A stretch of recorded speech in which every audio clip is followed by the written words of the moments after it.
Assalamualaikum warahmatullahi wabarakatuh. Saya Dara Fauzan akan membacakan kisah cerita pondok bahasa Sunda Sakadang Kelinci jeung Sakadang Uya.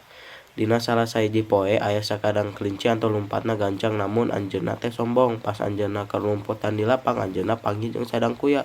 Anjeun teh moyokan kuya kumargi kuya teh lempeungna laun. Kuya teh tatarima anjeunna dipoyokeun ku kelinci. Tungtung kuya teh ngambek, anjeun teh ulah moyokan tungtung kuya teh ambek. Anjeunna teh ulah moyokan wae lamun tiasa kalahkeun abdi balapan lumpat.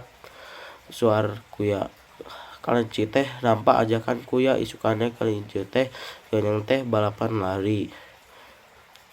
Kuya teh tinggalkeun jauh ku kelinci, namung anjeunna teh teu ngalah ku kelinci. Di tengah perjalanan kelinci teh reueus sakedeung hadapeun tangkal, pikeun anjeunna kuya teh ti jauh keneh ti cenah.